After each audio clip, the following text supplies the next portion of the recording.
Okay, for this second video, I'm going to show you just how to make some very basic combos. As you saw in the last video, I basically got booched because all I was doing was making very simple three-piece patterns. So in this video, what I'm going to do is I'm going to start making some doubles. So the first thing I want to do is the same as in the last puzzle. So I'm going to take this Kringle piece and make it in this top left corner. Okay, and then I'm going to take this halyard piece and I'm also going to do the same and make that. Now I want to place this in a part of the board where it fits in nicely. I want it nice against the side, so if I say put it here, it's sort of right out in the open and it just wastes a lot of pieces, and you'll see why this is a bad idea later on. I'm just going to ignore the water for now because I'm just explaining things.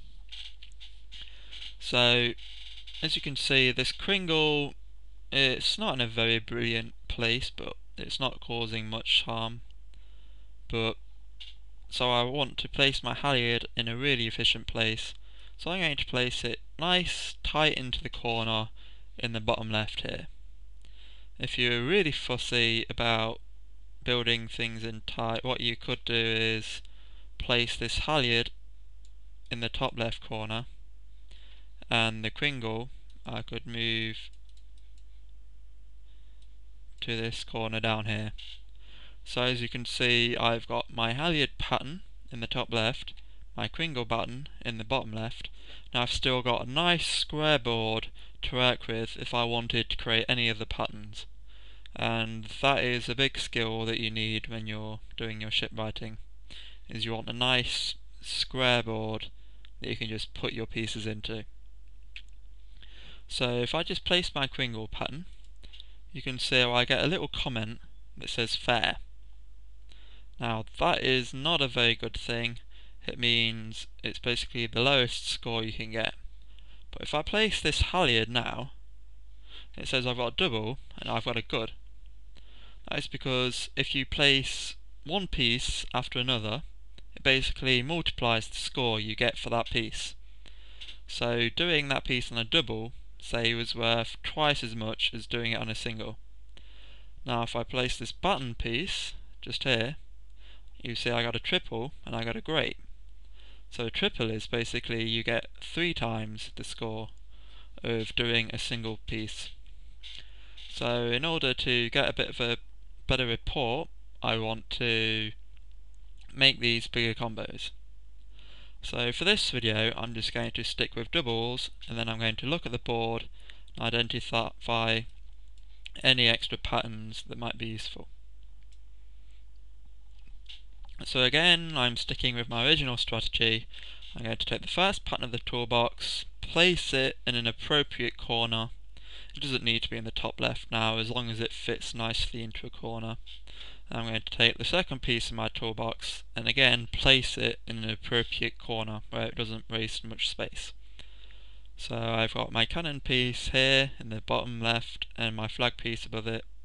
So I'm going to go ahead and do a double on those pieces. Now I'm just going to have a little look around and see if there just happens to be any other pieces that I could clear on the board. So I could take this pump and see if there's any brown, black pieces. Same with the rigging, with any 3 yellows in a row, or the Kringle, or the jib. But there doesn't seem to be any. But there is this mast piece here. Now, 4 pieces are worth a lot more than 3 pieces, but I'm going to go into that in a different video.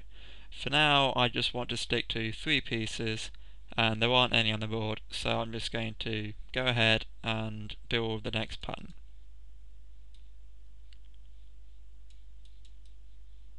So again, I've got my Kringle nice tucked in the bottom left, and the rigging's just in here, so I'm going to go ahead and clear those.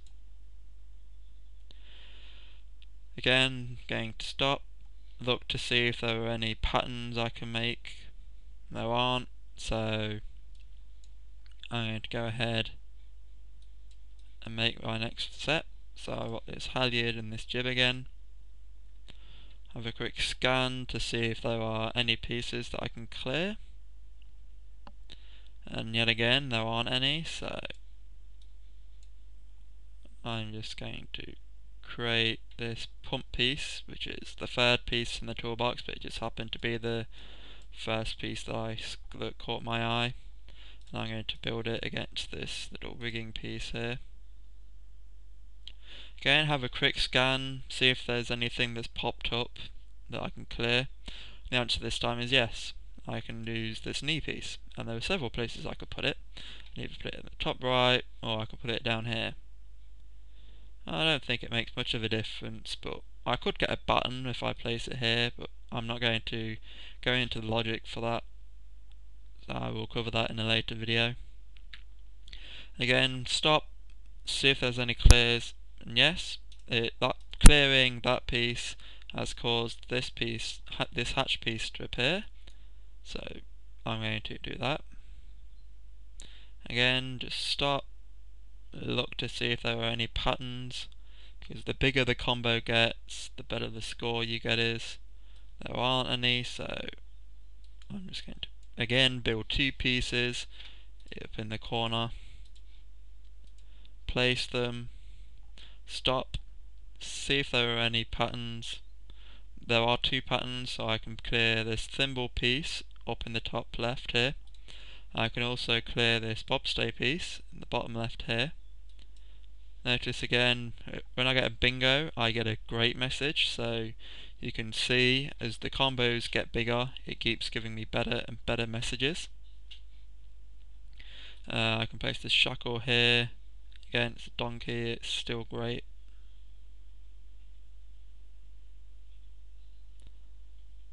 And that's it for now.